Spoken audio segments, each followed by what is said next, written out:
Good afternoon, everybody, or good morning, depending on where you're joining us from. Great to have you here with us today. Appreciate you being here. This is the fourth part of our Empowering Your Emerging Adult series here at Cafe Tac.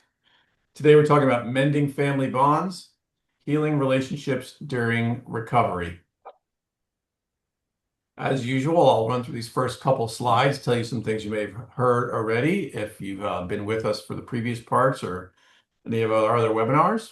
But for those of you who haven't, just a little about us and who we are and what we do. The Family Cafe, we're a cross-disability nonprofit located here in Tallahassee, Florida.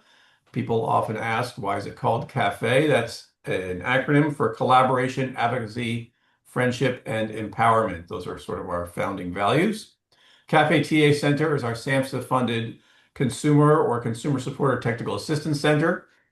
What that means is that unlike many other technical assistance centers funded by SAMHSA, we are operated by and for people with lived experience of mental health conditions or their family members. So everything we do here is about mutuality and peer relationships. This is not a dynamic where we're experts telling you things. This is where we are talking to each other and are all sort of on a level playing field. Of course, we have a website, cafetacenter.net, which I encourage you to visit. You can see all of the programming we've done previously on there, other webinar series we've done with Charlotte and Kirsten, other stuff we've done, some of which we'll be talking about later. All of our different products and resources and newsletters are on there. You can join our mailing list if you'd like to. And most importantly, that's where you can go to find the recording of today's session. It'll be embedded right there in the article about this webinar. And it'll also be on our TAC trainings page there on cafetacenter.net. If you have any problems finding it, just send me an email and I'll help you out. So, introductions. First of all, my name is Jeremy Countryman. I'm the Vice President of Family Cafe and the Project Director here at Cafe TAC. I should also tell you right up front, I have my own mental health history, and I also have 3 kids, all of whom have different things going on. One with CP, one with autism. They all have different kind of mental health backgrounds. So I come at this as a parent and a person with lived experience. Unfortunately, as I was telling Charlotte and Kirsten earlier, my colleague John Ferrone is not able to join us today because of the weather up there in Nebraska where he lives. They're having a blizzard and he had a travel issue related to that. So that means I get to talk about him. It also means that I get to be the only person keeping track of the questions and comments that are coming through the chat or the Q&A. Both of which we encourage. We'd love to hear from you. Like I said at the top, this is a conversation, not a one-way street. That said, we do have it planned for 90 minutes. Sometimes people have to leave at the end of an hour if we don't get through all the content because there's questions and what have you. Just know you can go and review everything on the recording, and I'll get that up there this afternoon so you can go back and check out anything you missed. All righty. So with that, it's once again my pleasure to welcome our 2 family mental health experts, Kirsten and Charlotte. So over to you guys. How you doing? Oh, thanks for having us, Jeremy. And sorry we're missing you, John. Safe travels when you listen to this video. Kirsten and I are always so happy to be here and spending time with our cafe. I call it our Cafe TA family. And recognizing a bunch of familiar names in the chat. Glad you're here. And Jeremy, are you going to be giving us updates on the Canada-US women's hockey team? Yes, I do have to apologize. Obviously, when we scheduled this a long time ago, we did not know the women's Olympic hockey gold medal game would be happening. But I can tell you that Canada is now up 1-0 with 17 minutes remaining in the second period. So there you go. Yeah, thanks, Jeremy. We figure we might have lost a few this webinar. So if you're watching it, you already know who won, and we have to wait until the end of the game. My name is Charlotte Armstrong. I'm a family peer support trainer. I spend my days training family peer support workers and individual peer support workers in the US and Canada. We do work in Australia. But my give back is supporting families, and family to Kirsten and I are whatever family is to all of you. So it can be a traditional family, it can be best friend, coworker, you name it. It's you're showing up for somebody in your life that maybe is experiencing poor mental health or substance use issue. And if you had met me 15, 16, 17 years ago, oh my gosh, I've been in this a long time now, Jeremy and Kirsten, I probably wouldn't have been able to tell you much about mental health or substance use challenge, even though it was all around me and my family. And then, life got really difficult. My oldest started to really struggle with poor mental health, and it had an impact on our entire family. And when I mentioned my youngest, I was thinking of her earlier today, and the impact when we were all struggling had on her as well. And I hope you enjoyed today, because we're going to kind of talk about the different members of a family, the communication, healing relationships. And Kirsten and I are pretty excited about this webinar. I'm going to turn it over to you, Kirsten. Thank you. I'm Kirsten. I'm excited to be here as well. Charlotte and I really enjoyed writing this webinar. And I have to be honest, it could have gone in so many places with so much content. So I want to encourage all of you to look at the webinars that we've done in the past, the Emerging Adult series. And there's also some workshops that you can find on the Cafe TA website.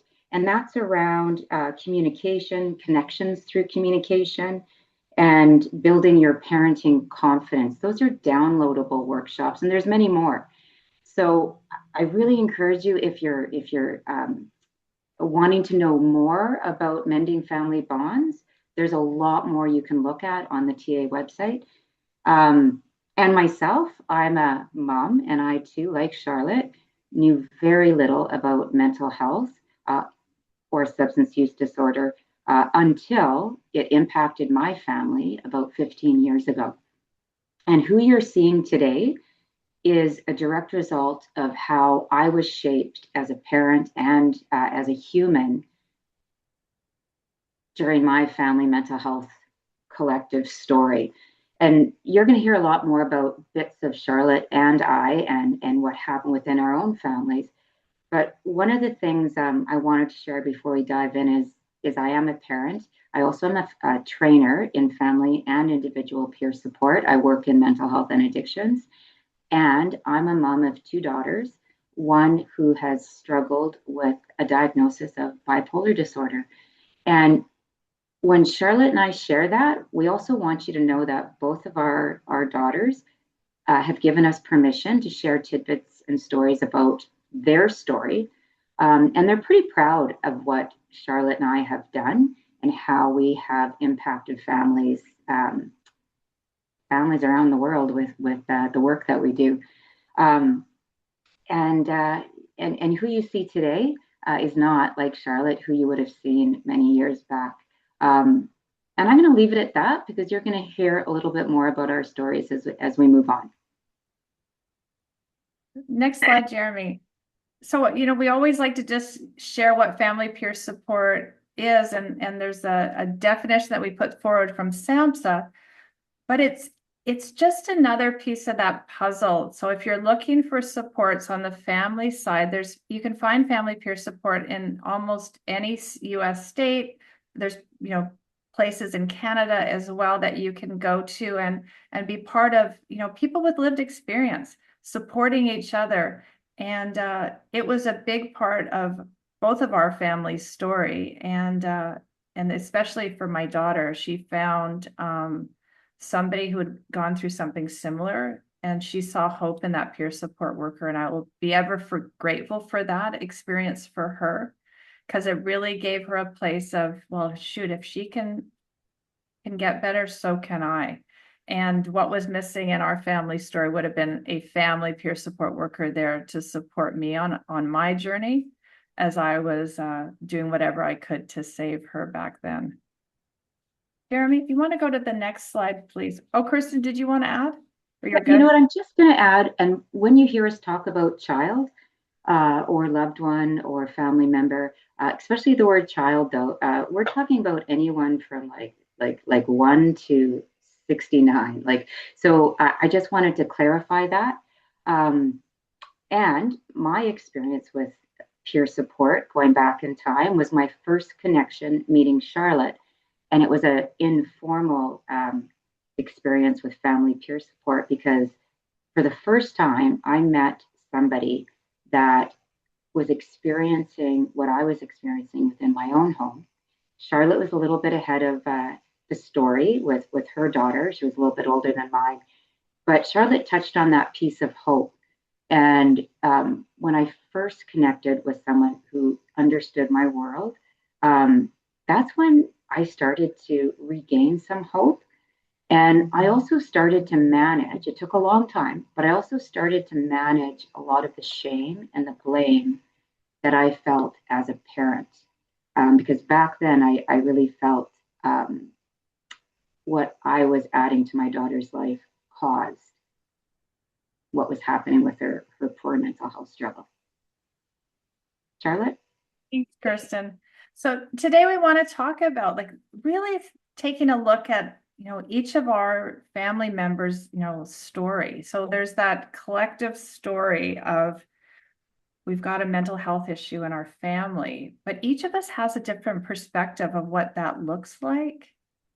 And I know back then I wouldn't have thought of that. I was only looking at, let me just fix my daughter, and then life will go back to the way it was. But everybody was looking at it from a different view. And so we're going to talk about that. We're going to talk about creative and interesting pathways for forgiveness.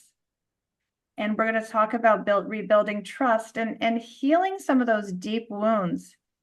And which will then result in looking at our family's resilience and creating that place where we can support each other and have some hard conversations and enjoy some times when life is still a little bit difficult, but we start to maybe experience and see things differently. And I'm smirking because if I had been sitting in on this webinar many years ago, I would have been like, you know what, I'm fine. My job is to support my child. And yet I was a huge ball of nerves.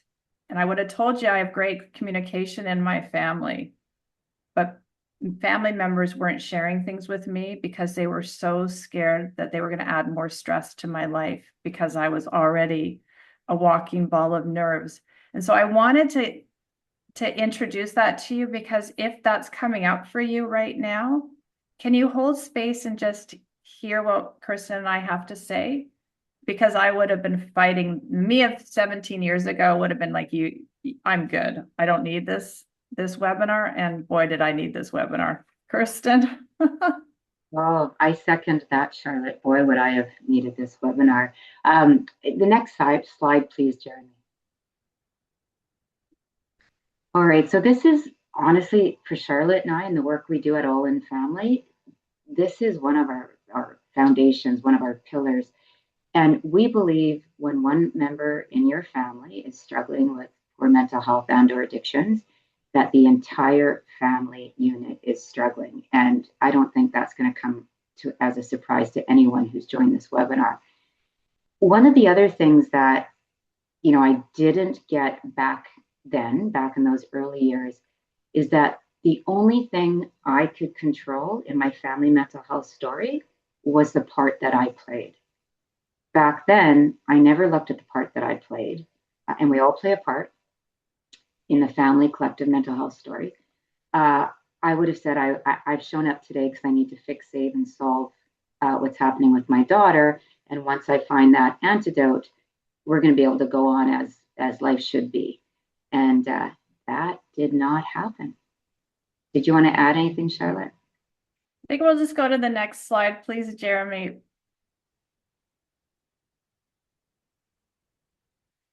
So we mentioned that shared mental health story. Like each member of our family has its own perspective. It has their own important chapter of it. And there's no right or wrong way to see that. It's their perspective. And I think that once we start to open space and be able to have that conversation with each member of our family, listening with an open heart, I not listening to answer. And I go like this is because I don't know if I was capable of really listening, because I was just wanting to fix, save, and solve what was happening in my house.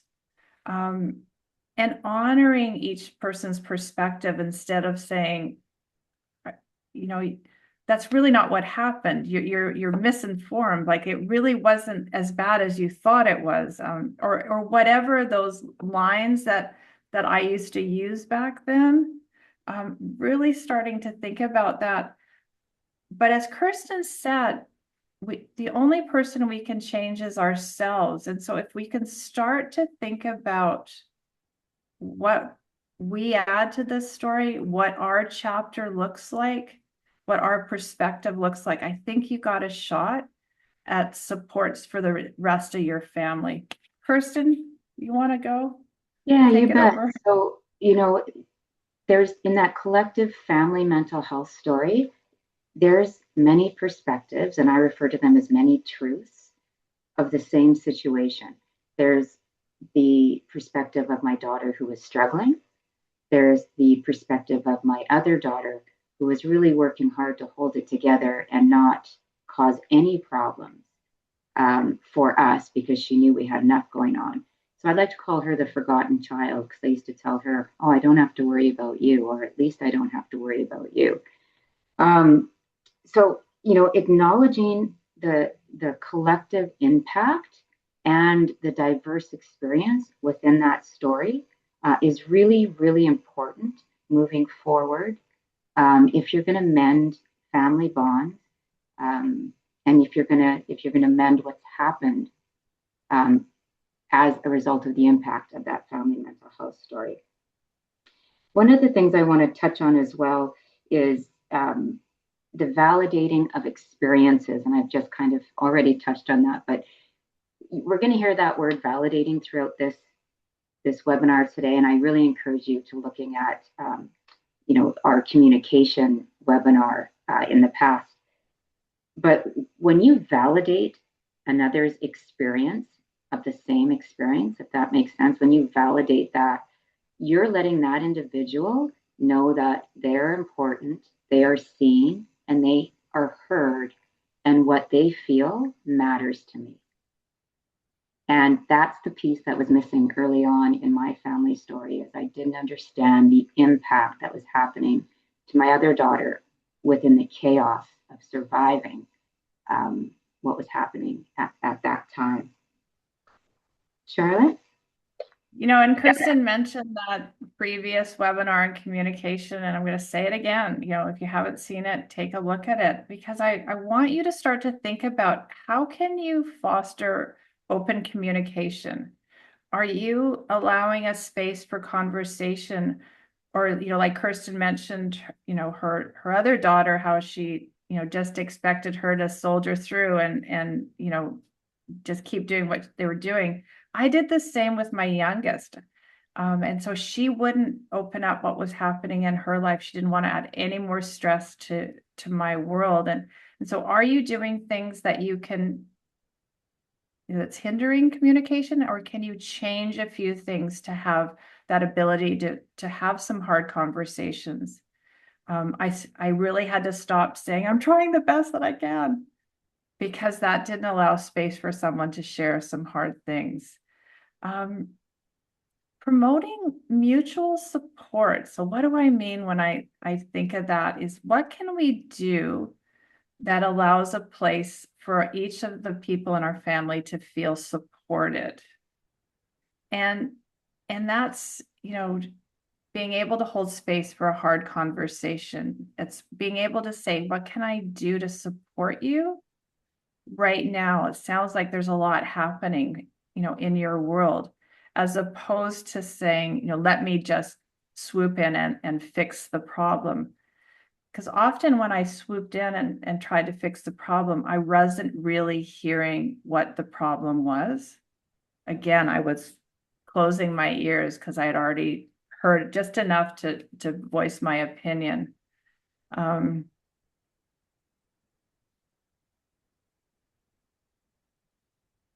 I'm just reading the quote. I'm a little concerned. The first sentence of this slide, is it really an experience and not an issue? You know, it's funny how one word can change the whole perspective of that. And I love that you're challenging us, Digna, in that. And absolutely, mental health issue, mental health experience. My business partner, Robin, calls it mental health adventures. And that's, you know, what the phrase works for her. And I appreciate the challenge. And oh yeah, you're loving that mental health adventures is what she calls it. And we can do better in our wording. So thank you for the challenge. You know, going back to that, promoting the mutual support. My oldest, who was struggling the most in the family, my messaging to her was always that I was nervous that she couldn't handle things. And so I really had to stop doing that message to her. So my message to the one, you know, my oldest, who was struggling the most, was, I don't believe you can do it. My message to my youngest was, you just need to keep showing up and soldiering through, because I know you've got the strength to figure it out. And I wished I had kind of softened both of those and delivered the same message, that I believe in you. I trust that you can figure this out yourself, and I'm here to support you. And so really starting to think of how you show up and you support, you know, each member of your family. Kirsten? Yeah, I love that, Charlotte. And that was the part that both of us, I'm not going to say wrong, but that's the part that both of us learned how to manage better, is that mutual support. I too didn't, I put all the resources on my daughter who was struggling, and did not allow space, honestly, to acknowledge that it was affecting other members of my family and my home. There were other people really hurting. So, you know, I started to change my language, and we've talked on language. And I started to use a tagline, and this is just something that worked for me. I'm not suggesting it will work for you, but if you think it will, you can use it. But I started addressing my family in this family is the line I would start, instead of, you need to do this, you're just fine, and putting all the heavy lifting on my daughter who was struggling. I started to address it in this family, we all show up. In this family, we all need to look for support. In this family, all of our voices matter, and our feelings are our truth. And I think that's a tipping point in my own family story, when I started to acknowledge again that what was happening with the mental health adventure, and I'm going to use that line, was really impacting everyone in my family, and we were all struggling. You touched on resilience a little bit, Charlotte, but emphasizing resilience. I was so quick to swoop in and do for. If you're hurting, I'll fix it. Instead of empowering and encouraging both of my daughters, that they did have the power within themselves to manage what was on their plate. And letting them know how resilient they are, and letting them learn and build resilience from falling and struggling and not having it fixed. So that's something that, you know, is something I learned far along in my story. Charlotte, did you want to add on that? I could go off on a tangent. I'm going to try not to. Yeah, and so when we were talking about resilience, we did a video, a webinar a while ago for the Cafe TA Center. What we called it advocating versus enabling, and in that, it's really having you take a look at that word advocate and that word enabler and how it shows up in your world. And I think when we start to really support our family in a different way that really says, you know, I believe in you, I know you can do this, you really start to see how resilience builds and shows up and gets stronger in your family. And so with that, I encourage you all to really start to look at, is there something that you want to tackle that do it a little differently? You know, something that we've just talked about that sparked a, oh, I think I could try this. Because I'll tell you, when Kirsten and I started to do things a little differently, that's when our daughter started to do things a little differently too.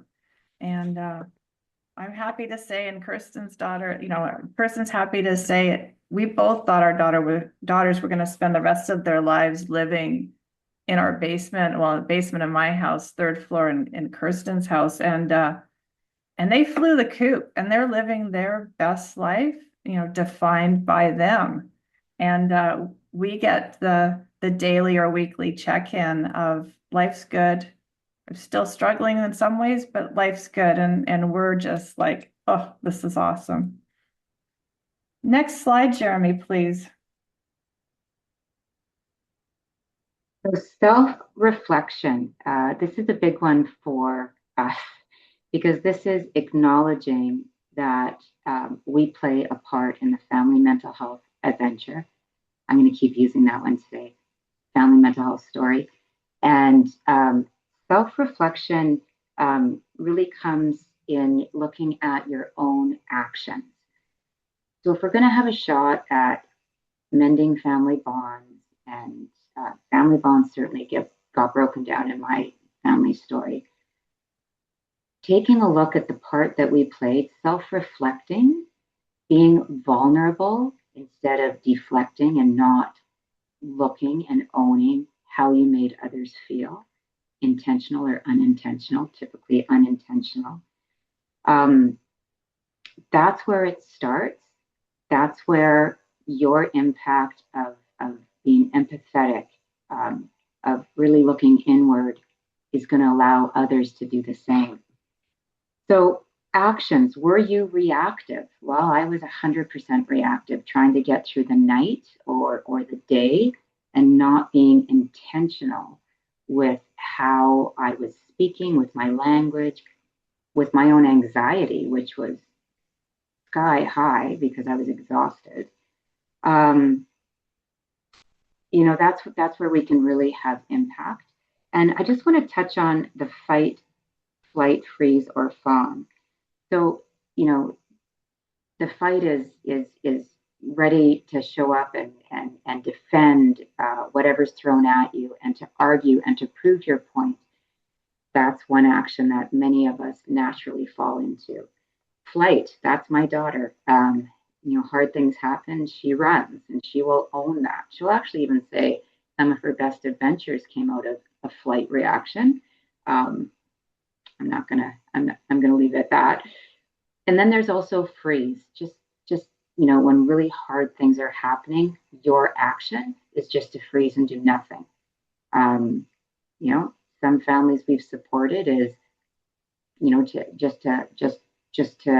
take a step back and not show up in that family's story at that time. And fawn.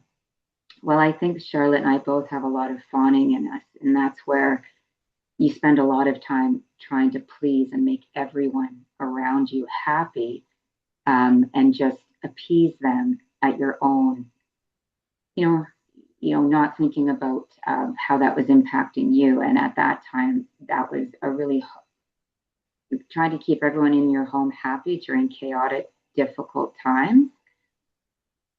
I couldn't do it. And it took a real toll trying to wear that hat for a long time.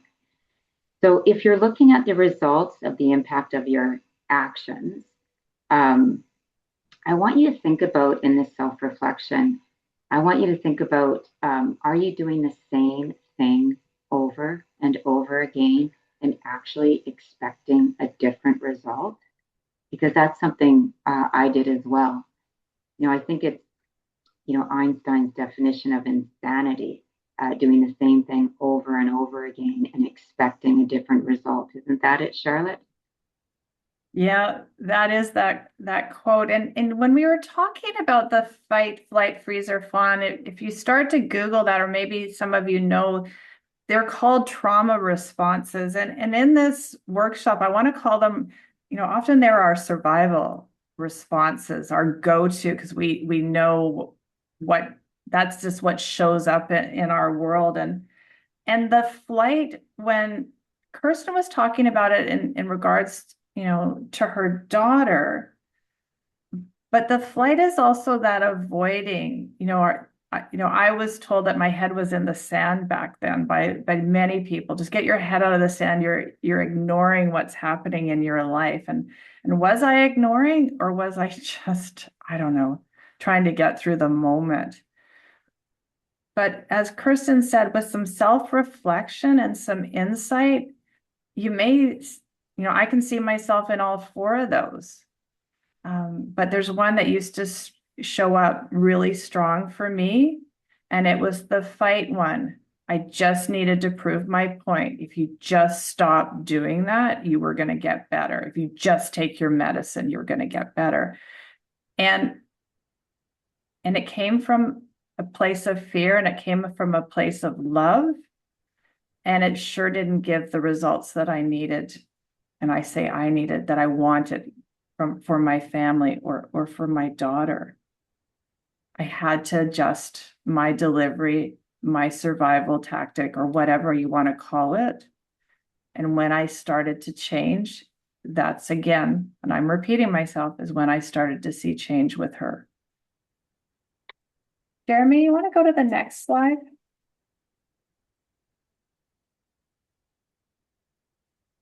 So rewriting our family story. And when I say rewriting, Kirsten, it's not that we're rewriting the past. It's how we can start to do things a little differently. Because the past has happened. But it's how we show up and go forward. That's where the rewriting starts. And I've said in previous webinars, and I say it often to my kids and my family, is my kids didn't come with an owner's manual.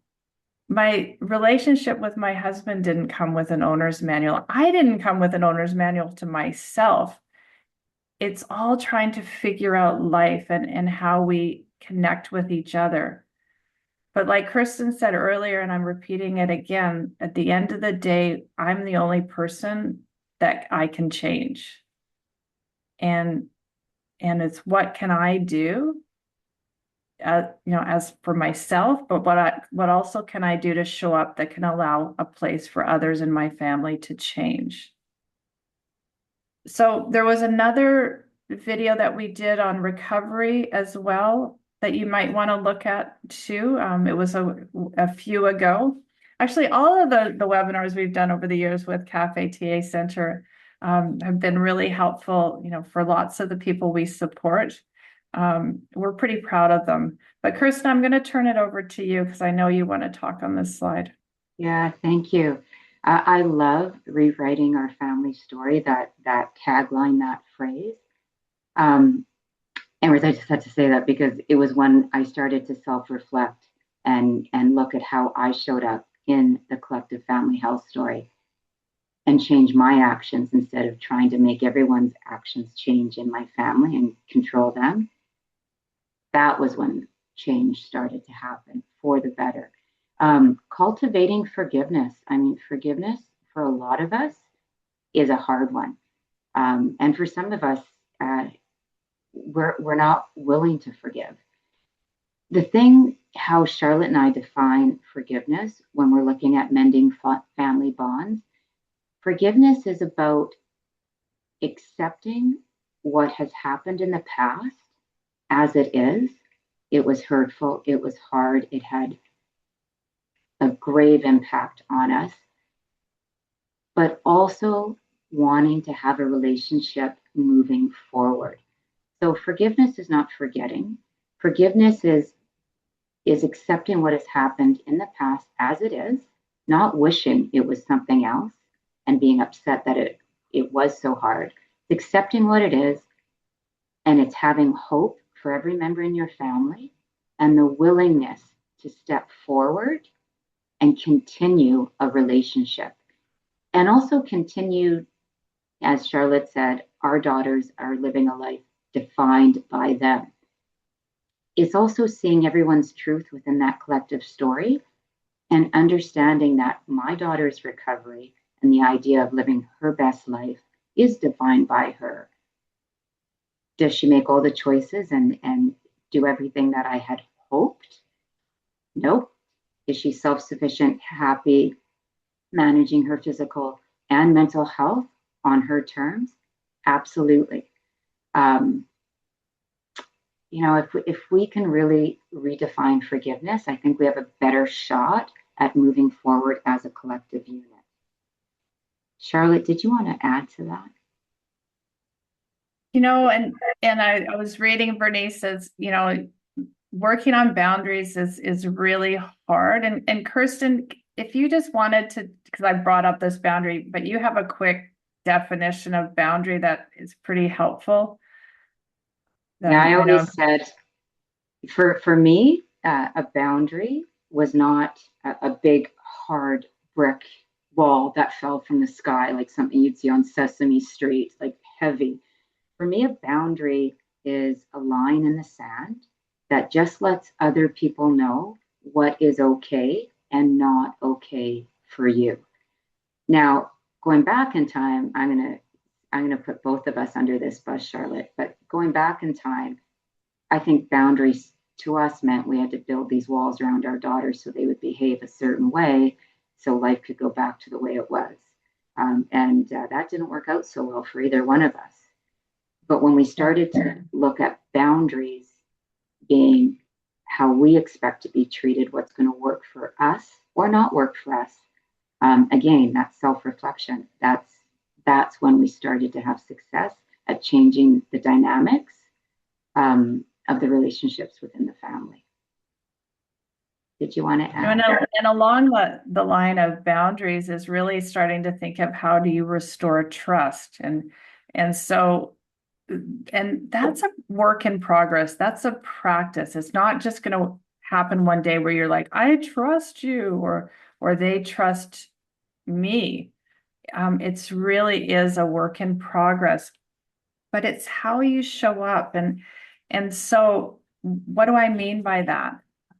A lot of my actions were, I don't trust you. I don't trust you can take care of yourself. I don't trust what you're going to do in this house when I'm not here.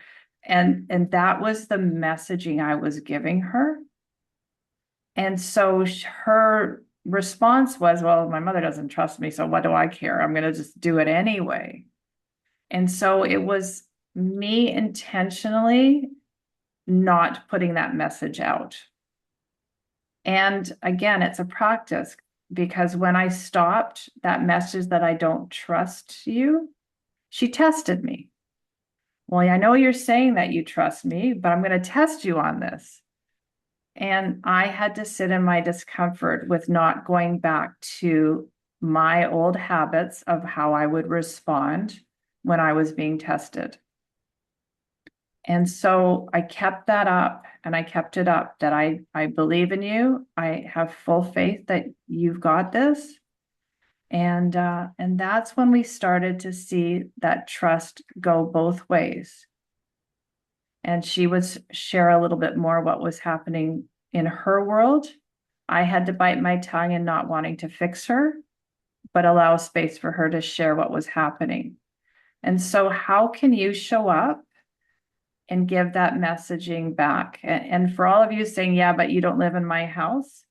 I had cameras all over my house, inside and out. Every message was, I don't trust you. I hid everything scary that could harm anybody in my house. And, baby steps, I started to put steak knives back in the drawers. That was a hard one for me. See how that went. I now live in a house where there's a knife block on the table and no cameras in my house. And that sure wasn't the way it was, 10 years ago. So I encourage you to look at what's your messaging on that word. And is there something that you can do different? Kirsten? Yeah, I'm going to add to that one before I move on, because one of the things that we see when we support families over and over again, it's kind of a theme, is when a trip, a weekend trip is planned by a parent to go away. It's almost, I don't know if it's the universe or what happens, but typically something happens that rocks that parent, and they decide that it's best if they stay home because their loved one, their child, needs support. And this is where Charlotte and I, when we work with a family, we encourage them the messaging by saying, "Oh, I'm going to cancel that trip. We're staying home." Again, it's, I don't believe in you. I don't think you can do it on your own. And, we're going to stay here so we make sure you're okay. Well, going on that trip is showing that your emerging adult, you trust them. You believe they can do it. And, sitting in your own anxiety, because in your heart, honestly, you might be incredibly nervous and feel you need to stay home. But we challenge you to send that messaging of trust, to take that trip, to whatever that looks like. Messaging is loud when we change and cancel our own plans. And I don't think it did any good for myself when I did that back in time. One of the things I wanted to talk about was hope. That, again, this is one of the pillars in peer support, one of the values, hope, knowing that things can get better from here, knowing that everyone, regardless of circumstances, has the ability to change their life circumstances. And even when other family members, whether it's the person who's struggling or other family members, lose hope, if as a collective unit, I believe, and Charlotte and I believe, that you can hold hope for others. It's almost like keeping the light on until they're ready to come back or ready to believe in themselves. When you can hold hope for another until they're ready to see that, that's going to have impact, definitely. And so we wanted to talk a little bit about healing, and through this rewriting, there's a healing chapter or part that we all go through, and healing shows up differently for everyone. Some people want to talk about it, and that's part of their healing. Others want to step away, and spend time alone, and self-reflect. And our job is to support each person in our family to take a look at what healing looks like for them. And I encourage you to take a look at that, even if it makes you uncomfortable. And in my story, my youngest daughter, she stepped away. She went away to university. She didn't want anything to do with us for a while. And it broke my heart. And yet we're stronger for it today. That's what she needed to do in the moment, or in those years, to really figure out who she was, what was important to her. And then she came back into our life. And so again, if it's not, healing isn't defined the same way that you define healing for another member of your family, can you sit in your discomfort and support them on that journey? Because I'll share with you, the chances are it's really going to make you a stronger family. And it's time too, like Esther. It did, and it took like almost 2 years, but we're stronger for it. Kirsten? Yeah, and the last thing we wanted to add with rewriting our family story is creating new pathways for honest and hard conversations is possible.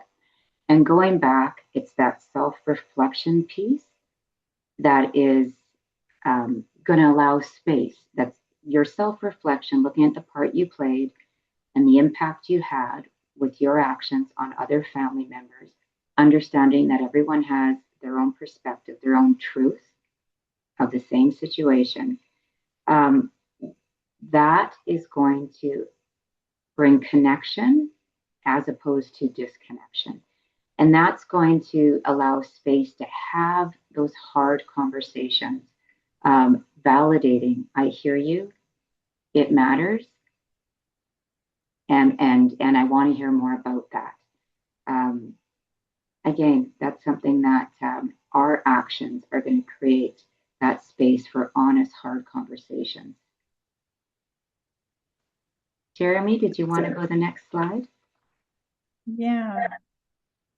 So, how do you rebuild this trust? Well, it's practicing curiosity over judgment. Practice curiosity. Kirsten and I have a line, being curious, not furious. Like, how many times did I show up in that furious questioning as opposed to the curious questioning? And I challenge you, again, you're going to sit in your discomfort. But if you can ask those curious questions, and I'm going to give a couple of examples in my world. What has you think that you want to try microdosing marijuana to support your anxiety, instead of, there's no way in this family anybody is going to use marijuana? But having that curious conversation, and I ended up at a dispensary, and my belief is still, I have a strong belief of, marijuana is not good for you. That's my belief. But I had to allow a place of curiosity over my judgment in order to connect with her. And did she try it? Yep. Did it work? No. But we were able to have those conversations. And I'm not promoting using marijuana or not. I'm just using an example that was really hard for me because it went against a lot of things that I believe in. Practicing I statements, I have an issue with that. I address it as opposed to, you don't need to do that, or you can't do it. I'm nervous, or I'm struggling with your decision to drop out of university, but I want to hear what your thoughts are around it. So validating what's coming up for you, but also allowing space to have that conversation. And so I picked two hard ones as an example, but you can use it in any conversation. It seems like you're really struggling with your anxiety today. What's happening right now that has you so nervous? Validating what they're experiencing and asking some questions.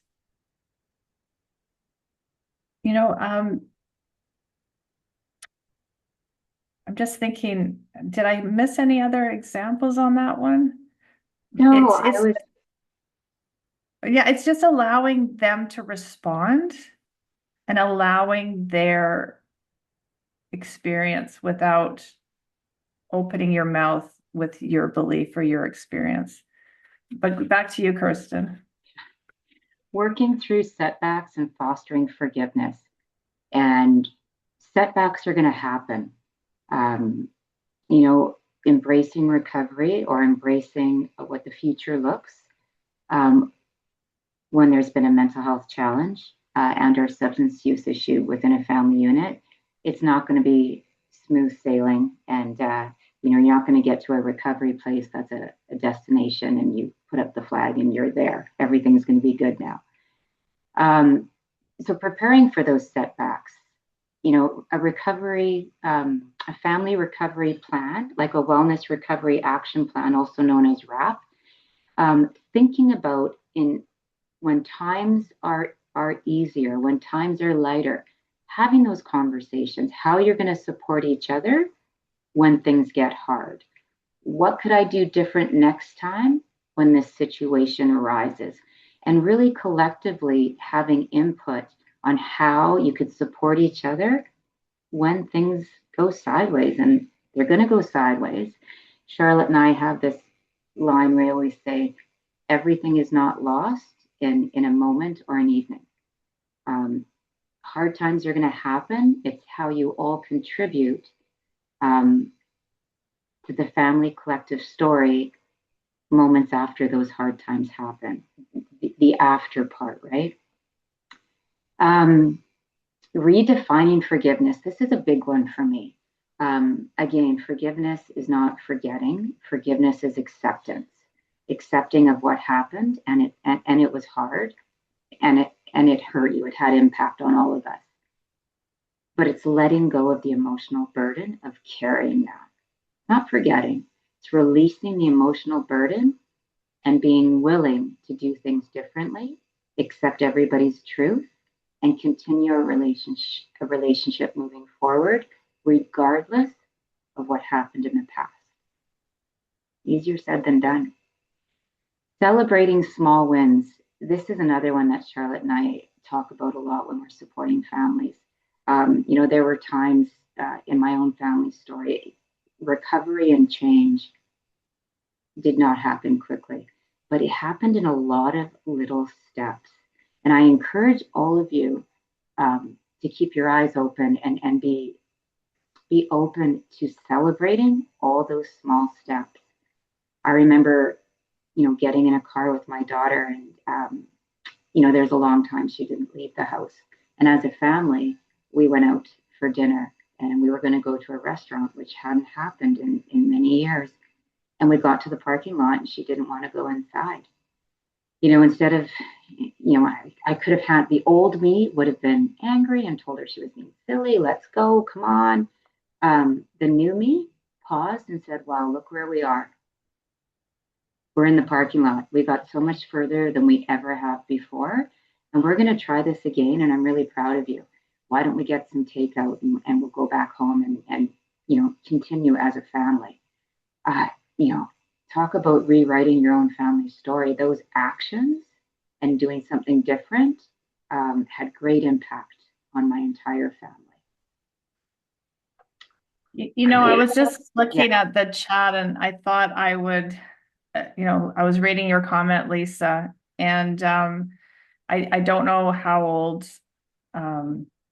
your child is, and this is, again, mine wouldn't admit for the longest time because she knew my view on drugs, and so her go-to was to lie. No, I'm not. I absolutely not. No, I'm not. And it wasn't until I changed how I delivered a lot of those accusatory statements that had her start to open up with me. And it's a tough one. It really is a tough one. And but if you can allow a space for them to start to share with what's happening. And okay, so she's 35. The other thing that I was going to say is it was on her terms when she was going to share with me what was happening. So building trust was the key for her to start to open up. It was also in a place where it was later at night when she's nocturnal. Hard conversations usually happened after 10 o'clock at night. It was also a place where she felt that she could share hard things with me, and I wasn't also going to broadcast it to the rest of the world. That was another one that was part of that trust with my daughter opening up with me. And it takes time. I'm just seeing, did I miss any other ones that kind of go along with this slide? I'm looking at Bernice's comment. Jeremy, you look like you're going to come off mute.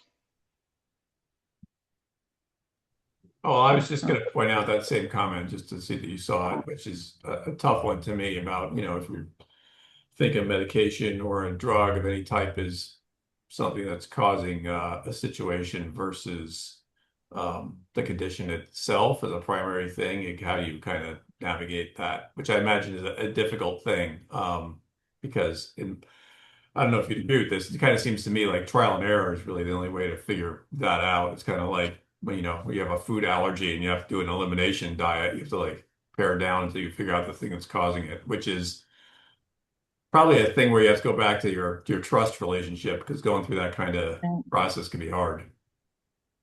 Yeah, And and sorry, go ahead, Charlotte. well, and it's Bernice, and it's asking the questions about you know, how does it feel for you on this medication? Asking how, you know, how do you feel when you first take it? How do you feel midday, but not like firing questions at them so they feel like they're at, you know, at being interrogated. Because often, if you can hold space and your child or your adult child or the person you're supporting will feels that they can have these conversations as opposed to, well, you've made me take this medication because the doctor said, and you're not going to listen to me anyway when I describe what's happening for me. Because that was one of the mistakes I made. The medication my daughter was on squashed her creativity. And I closed my ears to hear that. And so that was part of the conversation when I was able to hear that being an artist was more important to her than anything else. And she needed to not be on that medication so she could be an artist. And so I share that because that it took her creativity away, which caused her to be depressed, which caused her to not show an interest in life and school. And I didn't ask those questions to find out those answers for a long time. I'm looking at Bernice's question, and it also can be kind of looked at two ways. I'm looking at it in terms of lack of motivation, procrastination. How can we find out the side effects of the drug? I'm not sure if that could be taken as a street drug as well. Yeah, and you know, it's so interesting because with everything in my family's story, with everything I brought to the table, with everything I tried to do, including my own actions, you know, the only thing that got my daughter to stop smoking marijuana several times a day was her choice. And when I ask her now, and again, with that came, you know, a lack of motivation, high anxiety, not able to leave the house, many things. And with that, when I ask her now, like, what brought you to give up what you were doing and lean into doing something different, accepting prescription drugs and looking at her seriously looking at her mental health. She shares she just got really tired of how the things were going, and it was like for her, she just was ready to do things differently. And I wish there was something magical I could share with what we did to create that split second change. But I think it's very much a collective story, and everything aligning and her having been in a place where she was ready to do things differently and tired. She'll share that she was very tired of living the way she was living.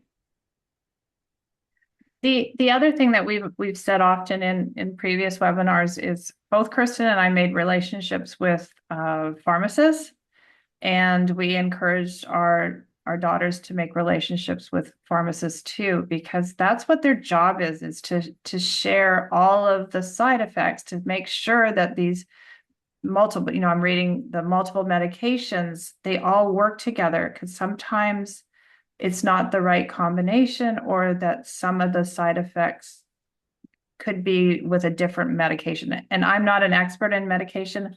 All I am is I know that the pharmacist who was in our life was like an angel, and boy, did he spend time with our family. And ever since then, my daughter has always, wherever she's lived, because she's moved to many different cities, she's made a friend with the pharmacist so she can keep that open communication going.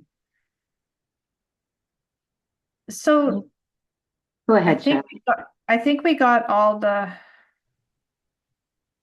questions, and if I missed anything, we'll catch you at the end. But it's just really, you know, starting to think about some of those you know, collaborative boundaries. And Kirsten was defining it, you know, as that line in the sand of what I'm willing to do, or what, you know, how I'm willing to show up, but allowing each member of your family to also have their boundaries. You know, Mom, I don't really want you to know about I'm on a dating app.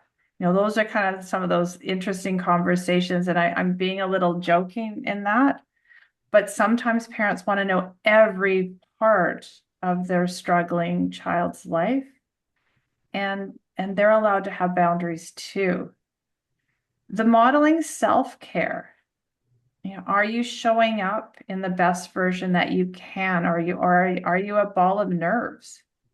Because I sure wasn't showing up at the best version of myself, and I would have thought I was, but I was very anxious. I was very reactive, and I was very unwilling to open up my ears and hear other people's perspectives other than myself. Hey, Charlotte, can I ask you a question? Yeah. So when we talk about self-care, can you just explain a little bit about what that meant for you? Because self-care can be very fluffy. Yeah, it's an overused word. I like to call it tools in my toolbox that I need to get through those hard times, but also tools that get me through those easier times. And so what does that look like for you? And for me, I love to walk my dog. Clears my head. When my daughter and I were having hard conversations, both of us started to step away and just say, you know what, we just need to take a moment, because we were, I would say, at loggerheads. Both of us would take a moment. She would go and journal, and I would go and walk my dog. And then we would try again, as opposed to the old me would have been, I just need to get my point across. So it's starting to think about, what do you do that's just for you, that supports you to get through those hard times and also those easier times. And Kirsten, I know you and I, we have our steadfast things, that's because you're a walker too. And then we've tried some other things, like over the years. I went through the longest time where I was doing yoga. I just found that movement and exercise was really helpful.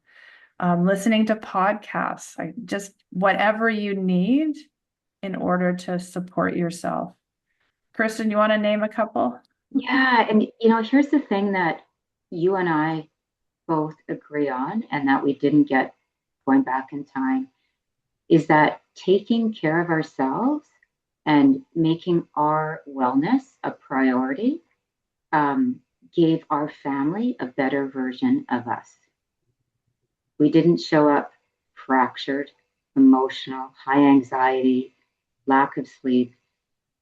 Talk about looking at self-reflecting at the part you played. Well, I was in, and I know you were too, Charlotte, in survival mode, and not taking care of myself. So we talk about how it's not a selfish thing to take care of yourself. It's actually a gift to your entire family, because they get a better version of you.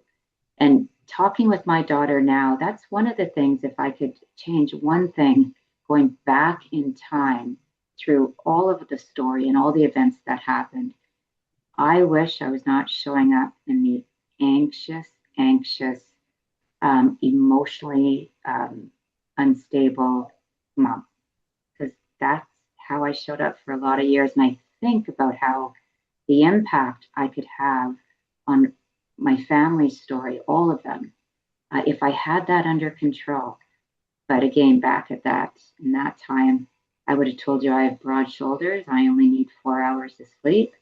Don't worry, I quit my full-time job so I can be in this house and to make sure you stay on this planet. It was a really poor version of myself. Did you want to add, Charlotte?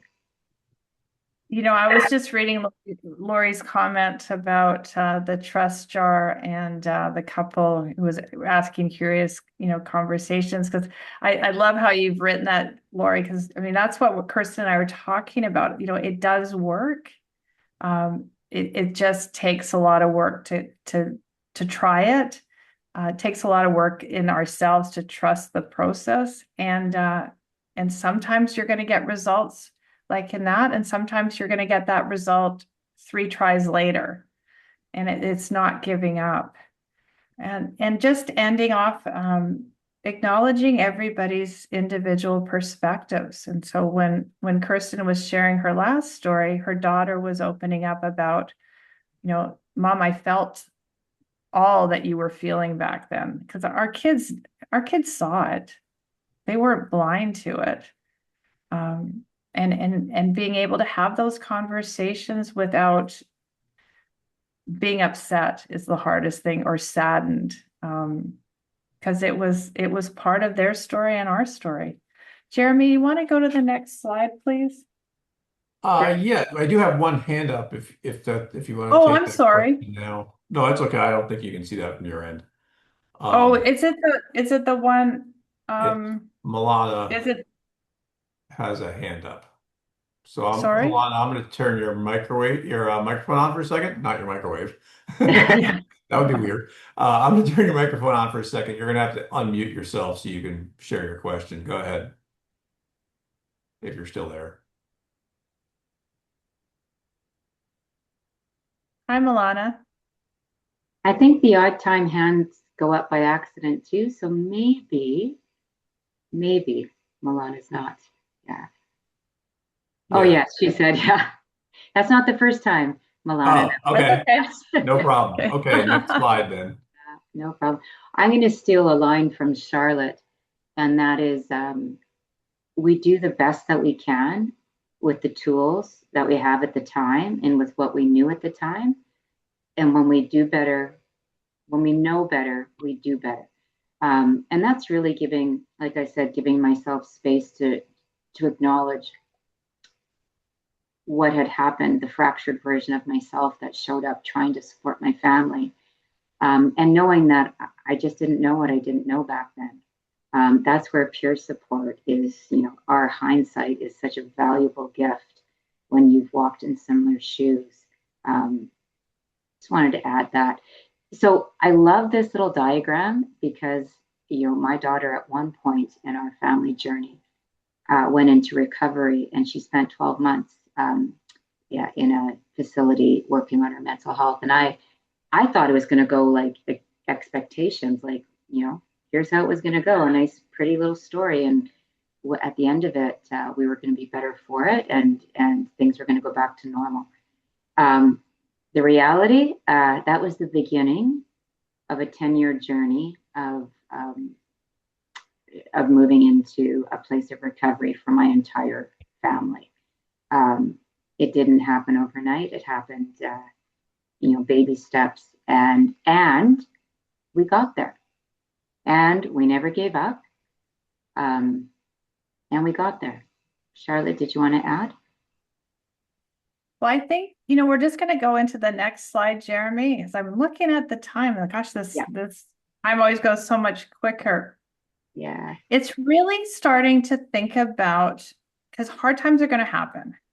And it's having those conversations as a family of what can we do to support each other when hard times happen. And there's for some of you may have heard of WRAP, Wellness Recovery Action Plan. It's a tool that people use of what they can do to support themselves when life gets hard. But there's a family version of that, which takes a look at what we need when life gets hard. And it's created by people with lived experience. It's a tool out there. Again, it's called Family Wrap or WRAP. But I encourage you to start to look at what can you do yourself when life gets hard, or what can you do as a family when life gets hard. And I'm going to call it when life gets hard. Some people might call it a relapse or a lapse, but it's when life gets difficult.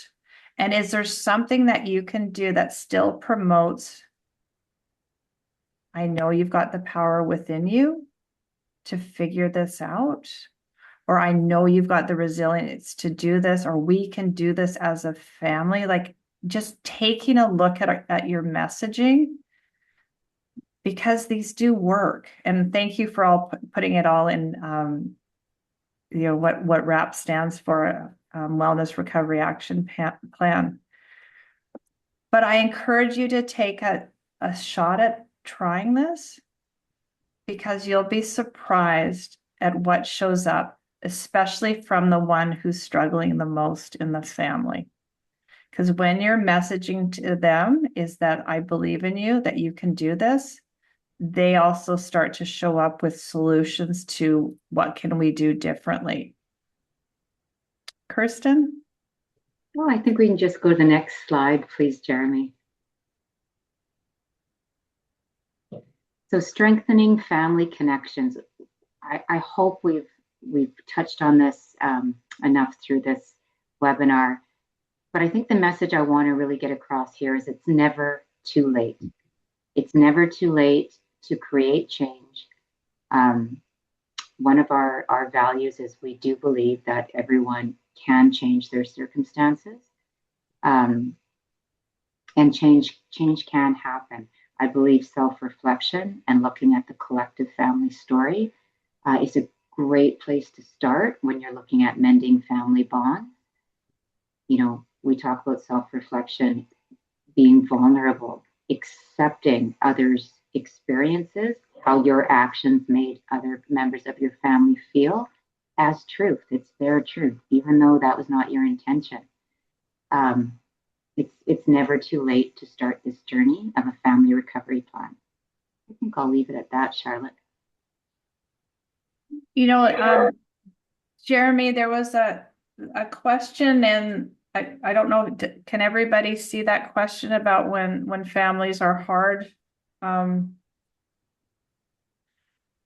not sure. It was in the chat or was Oh, it was okay. So I answered it. So I had somebody reach out to me about what happens when there's abuse in a family. And so I wanted just to address when, like Kirsten and I, and this is where family shows up to us, whatever family is to you. So in my family story, and I appreciate this question, I was married at the time, and there was 4 of us in our family, and my former husband, he really wasn't willing to accept his role in what was happening in our family. And so sometimes families get stronger through this process, and others times families change. And this is something that, like I said, like in Kirsten's family story, her husband and her daughters got a lot closer. In my story, it didn't happen that way. And so for the longest time, family to my daughter and I was close friends. That became our family. And my daughter was the scapegoat in the family, and she's not that anymore. But the reason I said that is because that was one of the questions that happened. And this was many years ago for me. Since then, I ended up remarrying. I married somebody that I've known for 30 years. He's a wonderful stepfather, and a great role model to my daughters. But it was a trying time to where I was to where I am now. And so the reason I kind of shared that and got a little vulnerable with you is it sometimes it works out differently than we thought. And I thought back then I could change everybody and make my family that perfect family that I saw in Hallmark movies. And for the longest time, my family then was close friends and a very small circle.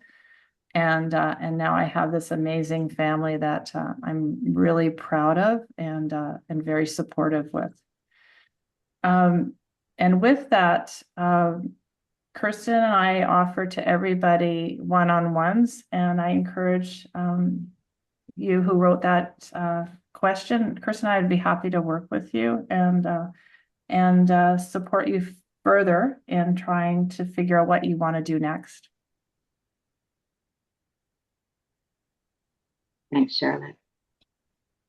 Oh, okay. More questions because we got a couple more minutes. Yeah. And family by choice can actually be such an awesome, even myself, are people who showed up during those really difficult times. That's our family. It's I love that word, family by choice. Because it came up, I'm going to skip ahead a bit because people are asking about how to contact you. So yeah, as Charlotte was just alluding to, we do have the ability as part of what Charlotte and Kirsten are doing here throughout the series to have you work individually with them. So you can reach out to them directly to set that up. We have some hours set aside in our contract for people to take advantage of that. So if you would like to have an individual question, interaction with Kirsten and Charlotte, share your questions, get some guidance, please do avail yourself of that. And you know what? I don't want to end on a low note. This was part of my family's journey in figuring this out, and the same with Kirsten's, and Kirsten and I wouldn't change where we are today, and we sure don't want to be that version of us like 20 years ago, because life is really full and we're very blessed in the people we get to support and the work that we do in family peer support. So I wouldn't change anything, even those hard times. Maybe a few I'd like not to have, but for most part, I wouldn't be where I am today without that lived experience. Oh, and Charlotte, I'm just going to add to that. You know, with those really difficult times, and again, you know, I don't know. I don't know if I would want to go through that again. I don't know if I could. However, who we are today, who I am, the depth of empathy, compassion, how I see the world, how I see people, how I connect with people.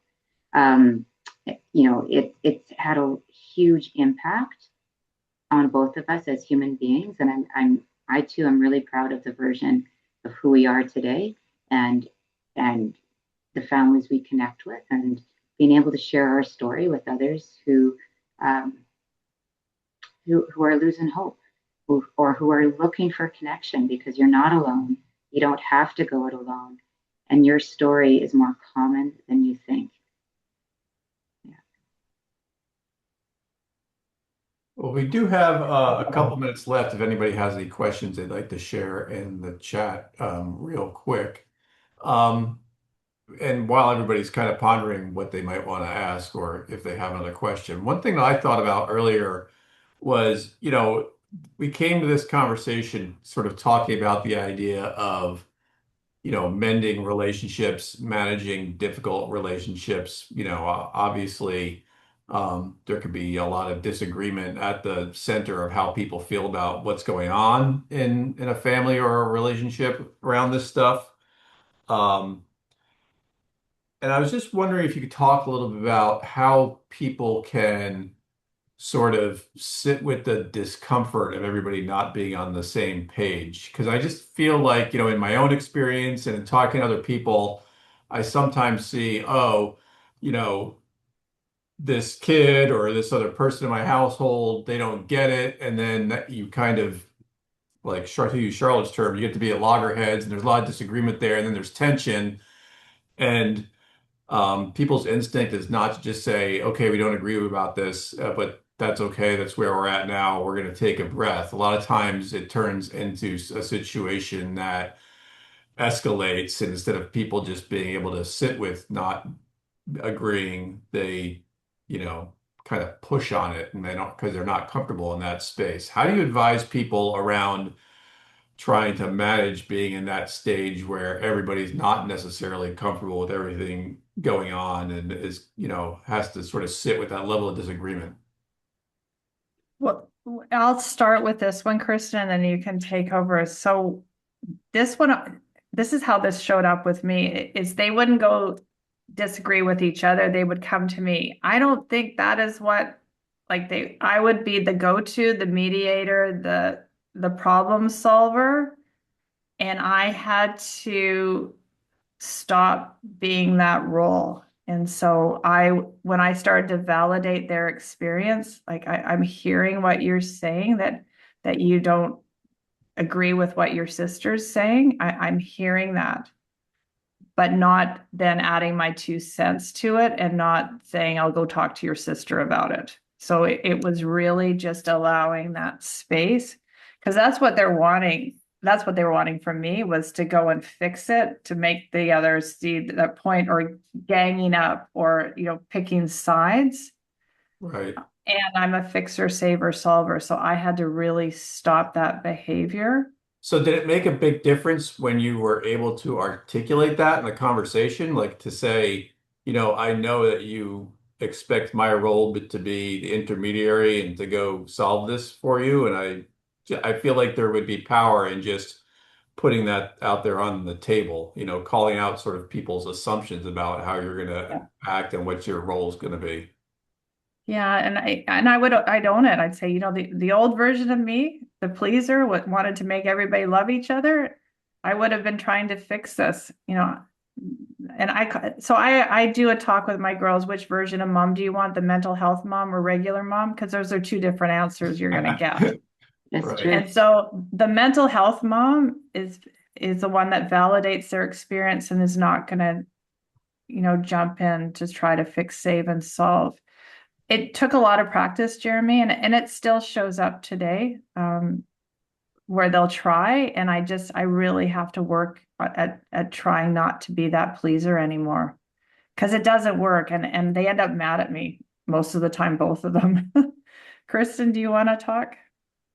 Oh, gosh, yeah. And I'm just reading this other comment from Rochelle about their daughters don't want anything to do with their brother. And, you know, that is heartbreaking. And the old me, when it came to my daughters, I would have jumped in trying to mediate, trying to bring them together. And, sitting in our own discomfort and doing exactly what Charlotte said, validating what's happening, but not letting, letting them work things out together. We can add, if that happens, and it may not happen. And if it doesn't happen today or next year, it doesn't mean that it won't ever happen. But what will be difficult on the entire family is if you insert yourself trying to fix it for everybody and trying to keep everybody happy, because it's going to take its toll on yourself. And we have worked with families where siblings haven't spoke for a number of years, and then they come back together and they continue a relationship. And sometimes they don't, and we work with families who sometimes they don't. Yeah. And that's okay too. And it's, again, defining what family is. And so, Rochelle, if you have a relationship, and part of your family is what you do with your daughters, and then you have that other place where you have things that you do with your son, that's okay too. There's relatives that my daughter can't be around. And so I'm not forcing her to make a choice or change things. And that's okay. It's really allowing space to define what your family looks like, and how, and it looks different to everybody. Yeah. Well, thanks for that. And then one takeaway, where was I? If I could summarize one takeaway, at the end of the day, the only person we can change is us, is me, is you. And what are you willing to work on is really what this is about today. If something resonate with you in this webinar, that you want to try to do things different, it's because when Kirsten and I started to do things different, that's when we started to see change in our family. What do you want to say for our summarize, Kirsten? I was gonna say we make it sound like it was.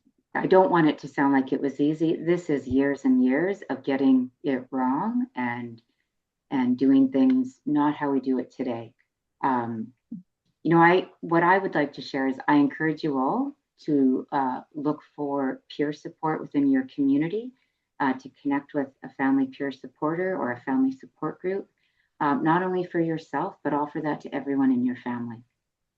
There's healing to happen with everyone, not just the one person who is struggling, right? Yeah. Well, before we finish up, there is one thing we alluded to this earlier. I want to remind you that we have an awesome Support for Families online series. It contains 5 videos and a PDF workbook that goes along with it, and that's on our website. If you go to cafetacenter.net and go to the TAC trainings page, you'll see it listed there. It's something that's really helpful because it's interactive. So the workbook allows you to go through some of these exercises. You can return to it. You can view the parts that you feel are most relevant to where you are now. So definitely encourage you to check that out if you're interested in getting a little bit more guidance. The other thing I want to mention, we're going to be back next month on March 26th for the 5th and final installment in this family mental health series we've had going on throughout our grant year. So I encourage you all to join us again then. Again, that'll be the 26th at 2, and we'll be sending out an email with all the registration info about that about 2 weeks ahead of time. So keep an eye out for that.